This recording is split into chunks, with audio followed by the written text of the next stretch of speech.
Alright guys, how's it going? Welcome back. Well, a couple of years ago now, I bought my mum a Range Rover Evoque for her birthday. It was a dream car. She'd always wanted one in Firenze Red.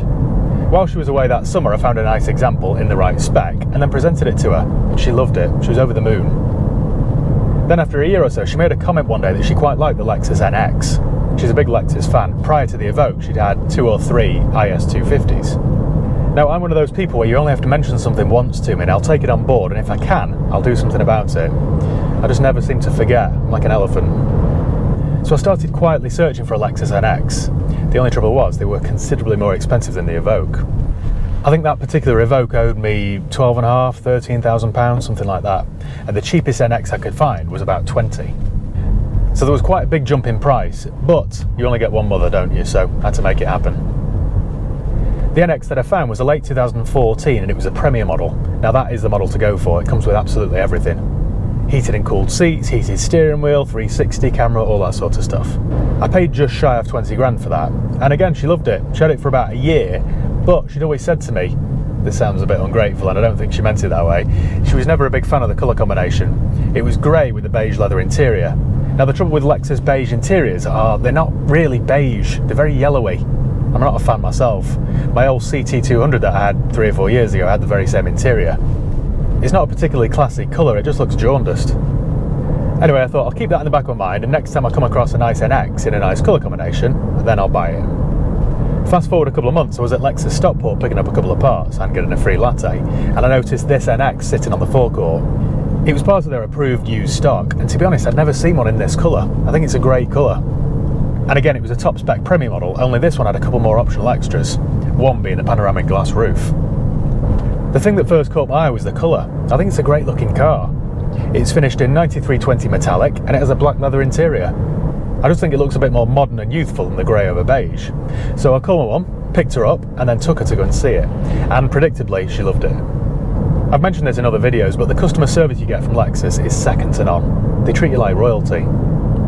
This needed an MOT and a service before we could collect it, so that gave me some time to advertise the grey NX. And the grey NX sold quite quickly. I took in part exchange a very nice Audi TT in swap, so it was a good deal overall. Obviously before I bought it, I checked it out using Car Vertical. Now it's really important that you do this before you hand over any cash for a used car or motorbike. It just checks millions of cars over dozens of countries to make sure it's never been stolen, written off, has outstanding finance on it, or had a mileage rollback. It isn't expensive and it's cheaper still if you use my promo code. I'll leave the link below in the video description, so if you click that and use the promo code HIGHPEAK, then you'll get 10% off each and every vehicle check that you do. It just gives you peace of mind, and you can also use it to check the previous MOT history, and it gives you a checklist of things to watch out for. So if you're not mechanically minded, it is quite handy. Of course, you'll argue that when you're buying something approved use from a main dealer, then that isn't strictly necessary, which I do agree with. But when you're spending 25 grand, then what's 25 quid on a car check? Just gives you a better understanding of what you're buying. I had this recently with a little Peugeot 107 that I'd agreed to buy. I wasn't going to bother checking it because it was only 500 quid. And I thought, no, you know what, I better check it. And it turned out to be a Cat N. So it had been involved in an accident and then written off and repaired. Now, using that knowledge, I managed to get it slightly cheaper. So the check paid for itself. That wasn't the case with this Lexus, it all checked out fine. So I went ahead and bought it, picked it up a week later, and she's probably had it 2 or 3 months now and absolutely loves it. I've only driven it 2 or 3 times, usually just once a month when I go and collect it to wash it and fill the tank full of fuel. I picked this up today, I'm going to go and wash it now and fill it full of fuel. And I thought, actually, I haven't filmed with that yet, have I? So I shall. I just think the Lexus NX is a superb car. I'm always singing its praises. If you compare this to the Evoque, well, you can't really. The difference is night and day. They're chalk and cheese. The build quality is excellent, they're ultra reliable, and if you ever a Premier spec, they come with absolutely everything. Everything you touch or press is really high quality. The leather's nice and soft. And watch this. When you put your window back up, it slows down when it goes to the top. Now, if a Peugeot did that, you'd think the regulator was on its way out, wouldn't you? But with this, you just know they've done that to reduce noise. It's just really good quality. One little gripe I've got though, and the same was true of the Outlander that I filmed with recently. Yes, it's got a heated steering wheel, but when you turn it on, it only heats up the left and right sides, not the top or bottom. Why is that? I suppose it's to encourage you to stick to 10 and 2 and not lazily drive with one arm. In addition to that, the cameras are really good, the Mark Levinson audio system's really good. It's just a really easy car to live with. Because it's a hybrid, it's very quiet, and because it's slightly larger than the Evoque, you get more rear legroom. The only real downside is the boot. It isn't the biggest. I'm guessing that's because that's where the batteries live.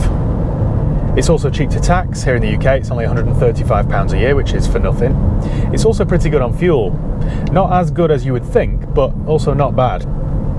This car's used every single day, mainly to go to the supermarket. The furthest it goes is to the airport, the Trafford Centre, and I've been averaging 36.7 miles per gallon. Compare that to the diesel Evoque, which did about 20 miles per gallon around town, then this is tons better, almost twice as good in fact. In fact, it is probably half the cost to run. The road tax is half the price of the Evoque, and petrol's cheaper than diesel, so 36.7 compared to 20 with the saving is probably half the cost. How's that for some on-the-spot man maths? They also make a two-wheel drive NX, which is probably good enough for most people. That's only £30 a year to tax, and it'll do an extra couple of miles per gallon. Every time I drive this car I think, I wish I wasn't into cars, because this is the kind of car that I'd buy. I'd save a fortune in petrol, road tax, repairs. I just have no stress. I'd also have no enjoyment though, I suppose, because if you floor it in this, you do hear a load of engine noise. And it isn't the quickest thing in the world, even though it's got a 2.5 litre engine. I just wish every other brand would take a leaf out of Lexus's book in terms of their new relaxed warranty, customer service. Everything's just better. The main problem with Lexus is, for me anyway, the model range just isn't wide enough. They don't make anything sexy enough that I would want to drive it. Apart from the LC500 V8, by the way, which is superb, there's nothing there that they sell that would make me think, I really want one of those. Just isn't one of those brands, sadly. The previous NX that I bought from home did 9,000 or 10,000 miles over the course of the year. They even took it down to Spain over the summer, as they usually do, and it was superb. It needed tyres, brakes, but nothing serious.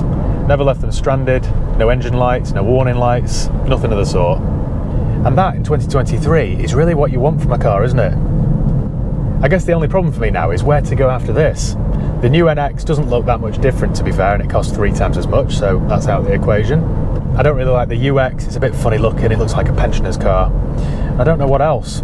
I had briefly flirted with the idea of an Alfa Stelvio or a Maserati Levante, but I just know the build quality won't be as good, it won't be as reliable, and I'm not driving it anyway, so what's the point? Why bother taking the risk? Let's do a quick performance test in the old NX. Foot to the floor. Doesn't sound the best, does it, to be fair? But I suppose, logically speaking, it isn't that kind of car, is it? This would make a good family car or, everyday commuter car. It isn't a performance thing. So watch this space, I guess, in the next year or two, see what comes next. Right, well, thank you once again for watching. Make sure you give the video a thumbs up if you enjoyed it. Make sure you subscribe if you haven't done already. You can follow me on Facebook, Instagram, and Twitter. I'll leave the link below. Don't forget to check out Raffle Shack, by the way. I'm trying to do a car every single month that you could win for just £5. The current vehicle on there is a 2018 VW camper van, and there's still about half the tickets left and about 3 weeks to go. So check it out if you fancy winning one of those. And yeah, cheers guys, see you next time.